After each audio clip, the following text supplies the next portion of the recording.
உங்கள் favourite TV ஷோக்களை இனி miss பண்ண தேவையில்லை. ZEE5 இல் முற்றிலும் இலவசமாக காணுங்கள். இங்கேயும் எப்பொழுதும். நம்ம இந்த இடத்தையே ஃபிக்ஸ் பண்ணிக்கலாம்க்கா. ஓகே, இப்போ நாம கடை போடுறதுக்கு இடம் பார்த்துட்டோம். இப்போ கடைக்கு தேவையான அம்ப்ரெல்லா, ஸ்டூல், டேபிள் எல்லாத்தையும் பர்ச்சேஸ் பண்ணிடலாமா? பண்ணிடுவோம்க்கா. சரி, நான் துர்காக்கு ஃபோன் பண்ணி காலேஜ் முடிச்சிட்டு நேரா அங்க வர சொல்லவா? இல்ல வேண்டாம்க்கா, அவளை கஷ்டப்படுத்த வேண்டாம். லீவ் டைம்ல கடைக்கு வந்தா போதும். சரி, வா நம்ம கடைக்கு போலாம்.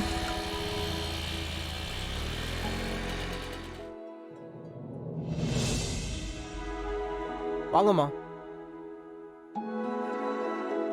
இது நல்லா இருக்குல்ல?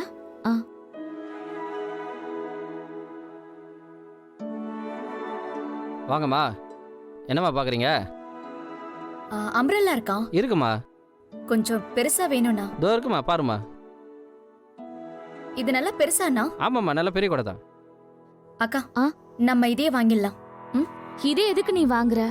பெரிய பெரிய செல்போன் கடையில சொன்னா அவங்களே கொடுத்துருவாங்கல்ல. அக்கா, அதுல அவங்களுடைய விளம்பரம் இருக்கும். அதெல்லாம் நமக்கு எதுக்குக்கா? நம்ம புதுசாவே வாங்கிடலாம். சரி அண்ணா, இந்த அம்ப்ரெல்லாவை பேக் பண்ணிடுங்க. சரிம்மா, பேக் பண்ணிடுறேன். சக்தி, கடைக்கு நல்லதா ஒரு டேபிள் வாங்கணும். விலை ஜாஸ்தியா இருந்தாலும் பரவாயில்ல. ரொம்ப ரேட்டு போட்டுலாம் வாங்க வேண்டாம்க்கா. அண்ணா, போர்ட்டபிள் மடக்கிற மாதிரி பிளாஸ்டிக் டேபிள் வச்சிருக்கீங்க? இருக்குமா, அங்க பாருங்க. இதோ இருக்கு பாருங்க. நல்லா இருக்குமா, பாருங்க. அது ஓகே இல்லக்கா? பரவாயில்ல. அண்ணா, அதையும் பேக் பண்ணிடுங்க. சரிம்மா. அக்கா, அப்புறம் பாக்ஸ், சின்ன சின்ன வாளி, இது எல்லாமே வாங்கணும். நம்ம அதெல்லாம் வாங்கிடலாம்க்கா. அண்ணா, இதை பேக் பண்ணிடுங்க. சரிம்மா, பண்ணிடுறேன்.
சரிம்மா, முதல் நாள் வியாபாரத்துக்கு நீங்க எத்தனை கிலோ அரிசி போட போறீங்க? 1 கிலோ அரிசி போட்டா எத்தனை இட்லி வரும்? 50 இட்லி வரும்னு வையேன். முதல் நாளே நம்ம அகலமா கால் வைக்க வேண்டாமா? நிதானமாவே ஆரம்பிக்கலாம். அம்மா, 3 கிலோ போடலாமாமா? ஒரு 150 இட்லி வரும். அது போதும்மா. இல்ல சக்தி, நாம பாத்திருக்கிற இடம் ரொம்ப நல்ல இடம். கண்டிப்பா ஒரு 250 இட்லி மேல விக்கும். அதனால 5 கிலோ அரிசி போடலாம். இல்ல யமுனா, சக்தி சொல்ற மாதிரி 3 கிலோவே போடலாம். வியாபாரம் நடக்கிறத பார்த்து நாளைக்கு கூட்டி போட்டுக்கலாம். இல்லம்மா, யமுனக்கா நம்பிக்கையோட சொல்றா, அதையே நாம ரிஜெக்ட் பண்ணணும். அக்கா சொன்ன மாதிரியே நம்ம ஒரு 5 கிலோ போடலாம். சக்தி, நான் எதுக்கு சொல்ல வரேன்னு கேளு. அம்மா, மேய்ந்து போச்சுன்னா என்ன பண்றதுன்னு தானே கேட்க போறேன். ஆமாமா. அதோ அவருக்கு அலை, அவளே தின்னு சொல்லிடலாம், அவ்வளவுதான். சக்திகா, என்ன எனக்கே விபூதி அடிக்க பாக்குறீங்களா? இல்லடி, இட்லினா நீ பேய் மாதிரி மூஞ்சி திருப்பிப்பல, அத ஞாபகம் வச்சுதான் சக்தி சொல்றா. இல்லையா சக்தி? 2 அக்காவும் சேர்ந்துட்டா என்ன ஓட்டு ஓட்டுறீங்க? இல்ல, நான் தெரியாம தான் கேக்குறேன். சிக்கன் பிரியாணி செய்யறப்ப மட்டும் வளர்ற புள்ளன்னு சொல்லி குஸ்கா மட்டும் நான் சாப்பிட்டேன். லெக் பீஸ் எல்லாம் உங்க 2 பேருக்கு தானே கொடுத்தேன். அதுக்கு காட்டுற நன்றி கடன்லாம் இதுதானா? பாரு இவள. இல்ல, நான் தெரியாம தான் கேக்குறேன். சிக்கன் பீஸ் மிச்சமாகறப்ப மட்டும் என் ஞாபகம் வராத உங்களுக்கு? இட்லி மிச்சமானா மட்டும் சட்டுன்னு ஏன் ஞாபகம் வந்துரும்? அப்படிதானே?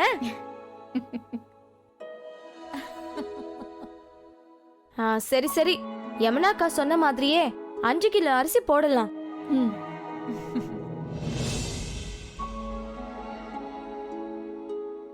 இன்னைக்கு நீங்க ஆரம்பிக்க போற இந்த முதல் பயணம் பெரிய வெற்றி பயணமா இருக்கட்டும்.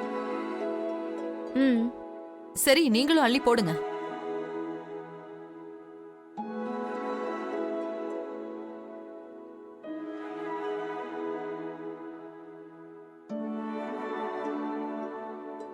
துர்கா, அள்ளி போடு.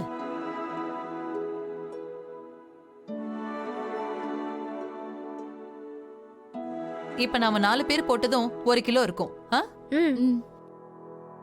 இனிமே இந்த அளவு பாத்திரத்துல அளந்துதான் போடணும்.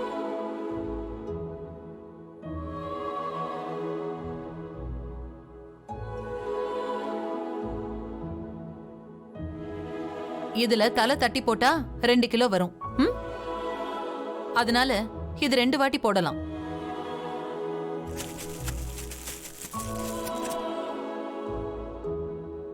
உளுந்துடுமா, அதையும் போட்டுடலாம். அளவு பாத்துக்கோங்க, மறந்துடாதீங்க. குடுமா. இப்போ 5 கிலோ அரிசி போட்டாச்சு. உளுந்தையும் இதுலயே தான் போடணுமாமா? உளுந்த தனியா ஊற வைக்கணும். ஓ, அப்புறம் வெந்தயமும் தனியா ஊற வைக்கணும். யமுனா, அரிசியை நல்லா தண்ணியில கழுவி எடுத்துட்டு வா. சரிம்மா. ஜீ5 ஆப்பை டவுன்லோட் செய்து அனைத்து எபிசோடுகளையும் இலவசமாக பாருங்க.